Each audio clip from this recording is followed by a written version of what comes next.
kita berduka. Namun demikian, proses hukum akan kita ikuti bersama-sama.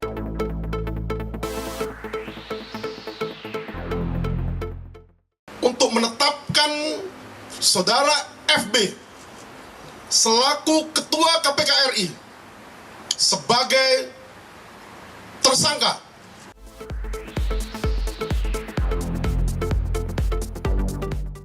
Dari Bapak pribadi atau mungkin dari Komisi 3 punya pandangan sendiri? Tentu kita berduka. Saya menjadi ingat ketika semasa SMA dulu membaca buku Robohnya Suro Kami, judulnya. Tentu sebagai KPK, sebagai institusi penegak hukum, Diko bisa bayangkan sendiri kalau ketuanya kemudian kena tersangka. Kemudian bisa kita juga membayangkan bagaimana kalau Pak JA juga tersangka atau Pak Kapolri juga tersangka. Ini adalah hal yang kita berduka. Namun demikian, proses hukum akan kita ikuti bersama-sama. Ya.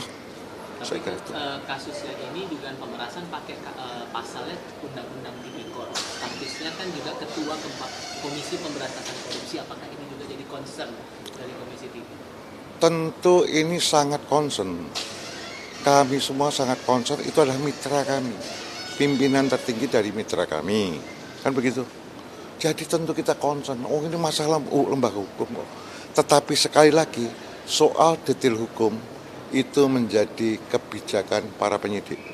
Ya, tentu kita tidak bisa mengintervensi. Kita ikuti semua proses hukumnya. Oke. Kalau belajar dari kasus ini, apakah juga akan jadi trigger warning atau peringatan lah buat pimpinan KPK yang masih ada sampai sekarang untuk memperbaiki? Semua di dalam kita hidup, retrospeksi dan introspeksi itu akan menjadi cara kita untuk melakukan langkah ke depan lebih baik. Kalau ada situasi seperti ini, tentu semua akan mengkoreksi ke dalam, melakukan introspeksi, tapi sekaligus retrospeksi. Retrospeksi adalah langkah-langkah atau aksi-aksi yang pernah dilakukan, retrospeksi meninjau kembali. Kalau kami sebagai kawan-kawan Komisi 3, kita akan tinjau kembali. Tentu adalah peraturan perundangannya dan kemudian turunannya sampai pada SOP-nya. Gitu ya. Kalau Bapak sendiri menurut merasa kebobolan nggak sih Pak? Karena kan Kebobolan. Enggak, ini proses hukum. tesnya Diko supaya paham bahwa Komisi 3 itu yang ditegakkan adalah politik hukumnya. Politik hukumnya itu berarti undang-undang dan peraturan yang menyertainya. Itu yang dijaga. Ya. Jadi kita tidak mungkin masuk detail-detail kasus. Nggak mungkin. Nggak akan mungkin itu bisa. Kita bukan pengacara yang memang mendetail untuk urusan-urusan kayak begini kan, enggak. Komisi 3 adalah komisi hukum di Republik ini, itu adalah menjaga penegakan hukum agar supaya peraturan perundangan dilaksanakan dengan sebaik-baiknya. Kami mengawasi dengan peraturan perundangan tersebut, tentu saja anggaran yang menyertainya, gitu ya Mas ya. Jadi kalau yang ini gimana Pak Pacul, yang kasus ini adalah detail hukum. Karena detail hukum, mari kita ikuti bersama-sama. Ya. kalau sudah ada kasus seperti ini, maka lebih baiknya Pak Firly mengundurkan diri atau nunggu Dewas bertindak selanjutnya? Ini kan masih proses tersangka kan. Ya, nanti kita ikuti prosesnya. Ya, kita ikuti bersama prosesnya. Gitu ya. Pak, responnya soal Anwar Usman yang menyampaikan surat keberatan atas diangkatnya Soehartoyo gimana dari pimpinan Komisi 3, responnya gimana?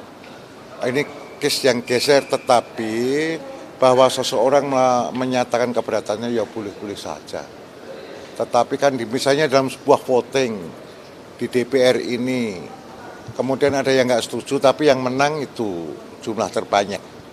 Jadi kalau seperti itu ya boleh saja. Kita nanti kalau di DPR ini namanya minderhead nota, catatan keberatan, ya. Catatan keberatan. Belajar dari yang kasusnya Pak Firly ini, apakah dalam waktu dekat akan ada rencana buat gelar rapat bersama dengan KPK juga untuk mengevaluasi semua itu? Kita tidak tergesa-gesa. Kita pasti pimpinan akan rapat untuk ini. Tidak mungkin Jadi pimpinan akan rapat, kemudian Komisi 3 intern juga akan rapat. Karena ini ada kejadian yang sungguh luar biasa. Ya. Oke, Dinda.